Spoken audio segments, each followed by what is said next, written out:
আসসালামু আলাইকুম রহমতুল্লাহি বারাকাতুহু। প্রিয় শিক্ষার্থী বন্ধুরা, আশা করি সবাই আল্লাহর অশেষ মেহেরবানিতে ভালো আছো। আমিও আল্লাহর মেহেরবানিতে ভালো আছি। আজকে আমরা ভেক্টরের অধ্যায় থেকে সৃজনশীল 3 করার চেষ্টা করব। শুরুতে সংবাদ শিরোনাম, অর্থাৎ এই সৃজনশীলটা আমাদের কাছে কি চাচ্ছে এটা আমরা একটু দেখতে চাই। এখানে এ সমান দেওয়া আছে, বি দেওয়া আছে, সি দেওয়া আছে, অর্থাৎ 3টা ভেক্টর দেওয়া আছে। তারপরে আমাকে বলছে ক নাম্বার, আর এর মান কত হলে এ ও বি ভেক্টরদ্বয় পরস্পর লম্ব হবে। তো দুইটা ভেক্টর পরস্পর লম্ব হওয়ার শর্ত হলো এ ডট বি সমান 0। তো বন্ধুরা, এ ডট বি সমান 0 কারণ কি? কারণ আমরা জানি একটা একক ভেক্টর আর একটা একক ভেক্টরের মধ্যবর্তী কোণ 90 ডিগ্রি, অর্থাৎ একটা একক ভেক্টর আর একটা একক ভেক্টর উপর লম্ব। তো যদি 90 ডিগ্রি হয়, আমরা জানি ডট প্রোডাক্ট মানে কস, আর কস 90 ডিগ্রি মান 0। এই জন্য এ ও বি ভেক্টরদ্বয় পরস্পর লম্ব হলে তাদের ডট গুণন 0। খ নাম্বার, আর সমান 2 হলে এ ও বি এর লব্ধি ভেক্টরের সমান্তরাল একক ভেক্টর নির্ণয় করো। তো বন্ধুরা, আমরা এ ভেক্টরের মধ্যে একটা আর আছে, এই আর এর জায়গায় যেমন তোমরা দেখো 2i - 3j প্লাস আর কে, এই আর এর জায়গায় আমরা 2 বসাই দিলে যে ভেক্টরটা পাবো, তারপরে বি ভেক্টরের লব্ধি ভেক্টরের সমান্তরাল একক ভেক্টর নির্ণয় করো। তো লব্ধি ভেক্টর কাকে বলে? আমরা জানি 2 বা ততোধিক ভেক্টরের যোগফলটাকে লব্ধি বলে। সমান্তরাল একক ভেক্টর কি? ভেক্টর বাই তার মান, অর্থাৎ আমরা এ প্লাস বি বাইর করার পরে একটা ভেক্টর রূপান্তরিত হবে, ওই এ প্লাস বি এর তার মান দ্বারা মডুলাস এ প্লাস বি দ্বারা ভাগ করলে সমান্তরাল একক ভেক্টর পাওয়া যাবে। সি অর্থাৎ গ নাম্বার, সি ভেক্টরটি অক্ষত্রয়ের সাথে যে কোণ উৎপন্ন করে তা নির্ণয় করো। তো আমরা জানি একটা ভেক্টর অক্ষত্রয়ের সাথে যেহেতু বলছে, তাহলে অক্ষ হলো 3টা, এক্স অক্ষ, ওয়াই অক্ষ, জেড অক্ষ। তো বন্ধুরা, এক্স অক্ষের সাথে একক ভেক্টর হলো আই, ওয়াই অক্ষ বরাবর একক ভেক্টর হলো জে, জেড অক্ষ বরাবর একক ভেক্টর হলো কে। আর আমরা জানি দুইটা ভেক্টরের মধ্যবর্তী কোণ যদি থিতা হয়, কস থিতা সমান এ ডট বি বাই মডুলাসে মডুলাস বি। তো এখন আমরা পূর্ণ খবরে চলে যাচ্ছি, অর্থাৎ আমরা অঙ্কের আলোচনা করব ইনশা। তো আমরা প্রথমে ক নাম্বারে দেওয়া আছে এ সমান এত, বি সমান এত। তো আমরা বলেছিলাম দুইটা ভেক্টর পরস্পর লম্ব হলে তাদের ডট গুণন 0 হবে, অর্থাৎ এ ডট বি সমান 0। তাহলে আমরা প্রথমে এ এর মান বের করব, এর মান দেব, ডট বি এর মান দেব। তা আমরা জানি আই ডট আই তার মান 1। তো বন্ধুরা, এখানে আই এর সহগগুলোর সাথে আমরা আই এর সহগগুলোকে শুধু গুণ করব, অর্থাৎ দেখো এখানে 2 এর আই এর সহগ হলো 2, এখানে আই এর সহগ হলো -1, তাহলে 2 এর -1 দ্বারা গুণ করলে -2 হয়। এখানে জে এর সহগ হলো -3, এখানে জে এর সহগ হলো 2, তাহলে জে এর এই সহগকে জে ডট গুণন করলে হয় -6, কে কে ডট গুণন করলে তার সহগগুলো হয় -3 আর বন্ধুরা, আমরা গত ভিডিওগুলোতে আলোচনা করছিলাম আই ডট আই তার মান 1, আই ডট জে অথবা আই ডট কে তার মান 0, কারণ আই ডট আই তার মধ্যবর্তী কোণ হলো 0 ডিগ্রি আর কস 0 ডিগ্রি মান 1, আই ডট জে তার মধ্যবর্তী কোণ 90 ডিগ্রি আর কস 90 ডিগ্রি মান 0। আচ্ছা যাক, তো এখন আমরা এটার পরে আর এর ক্যালকুলেশনটা করছি। তাহলে বন্ধুরা, এখানে যদি প্রশ্নটা ঘুরাই দিত আর না দিয়া অন্য কোনো একটা মান দেব, তো দেখাও যে এ ও বি ভেক্টরদ্বয় পরস্পর লম্ব, তাহলে আমরা কিন্তু সব ঠিকই আসছিল এতটুকু পর্যন্ত। কিন্তু এখানে লিখতাম এখানে এ ডট বি বাইর করতে হতো। এখানে সরাসরি বলছে লম্ব হলে এর মান বের করো। আর ওই জায়গায় বলবো কি যে যদি ভেক্টরদ্বয় লম্ব হয় তাহলে দেখাও। যাক, আমরা এই অঙ্কগুলো বাসায় প্র্যাকটিস করবো ইনশাআল্লাহ। ক নাম্বার দেখো, তারা বলছিল যদি আর এর মান 2 হয় তাহলে এ ও বি এর লব্ধি সমান্তরাল একক ভেক্টর বাইর করো।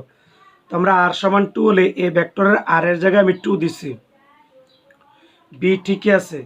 তো লব্ধি ভেক্টর প্রথমে আমরা এ প্লাস বি যোগ করব, অর্থাৎ আই এর সহগের সাথে যোগ বিয়োগ হবে, জে এর সহগের সাথে যোগ বিয়োগ হবে, কে এর সহগের সাথে যোগ বিয়োগ হবে। হওয়ার পরে আমাদের মান I cap minus j cap minus k cap আসছে। তো লব্ধি ভেক্টরের মান আমরা জানি কোনো ভেক্টরের মান হলো মডুলাস, অর্থাৎ রুট ওভার আই এর সহগ হোল স্কোয়ার প্লাস জে এর সহগ হোল স্কোয়ার প্লাস কে এর সহগ হোল স্কোয়ার। তাহলে মডুলাস এ প্লাস বি সমান কি √3 এসেছে। তো আমরা বলেছিলাম সমান্তরাল একক ভেক্টর বা শুধু একক ভেক্টর হলো ভেক্টর বাই তার মান। তাহলে এ প্লাস বি যোগ করার পরে একটা ভেক্টরে রূপান্তরিত হয়েছে মডুলাস এ প্লাস বি এর মান। তাহলে এ প্লাস বি এর মান ছিল i cap minus j cap minus k cap, আর মডুলাস এ প্লাস বি এর মান ছিল √3। তো আমরা এই মানটা পেয়েছি। তাহলে সমান্তরাল একক ভেক্টর যে কথা, শুধু একক ভেক্টর এক কথা, ভেক্টর বাই তার মান।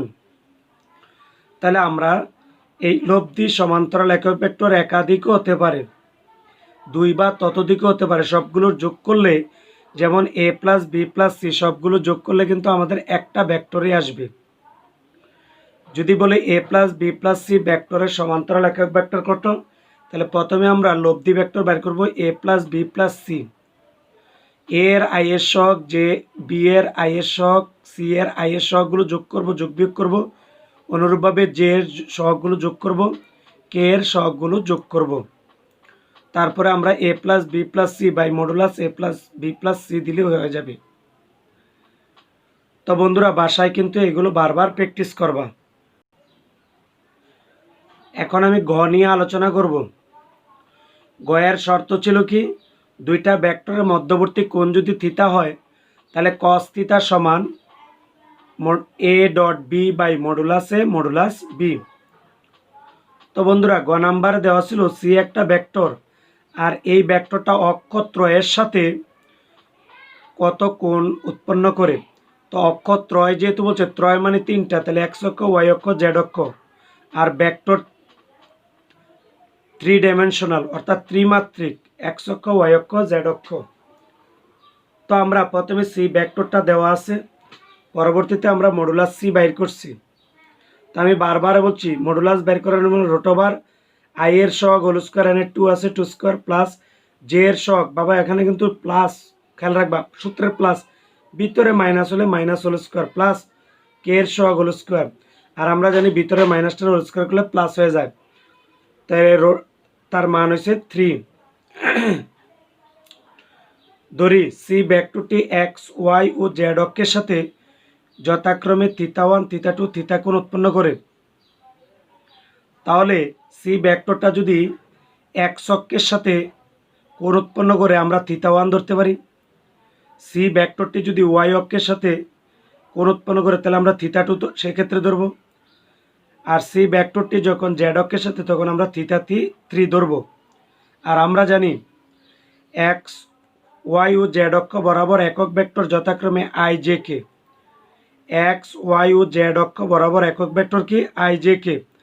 তাহলে এক্স অক্ষ বরাবর যেহেতু আই, তাহলে আমরা বলতে পারি cos θ1 vector C dot I vector, কারণ এক্স অক্ষের নেতৃত্ব দিবে আই এ। আর মডুলাস এ বি বলছিলাম, তাহলে তার মানে মডুলাস সি মডুলাস বি।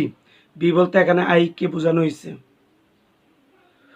এখানে সি ভেক্টরের মানটা দিবা আর শুধু আই দিবা।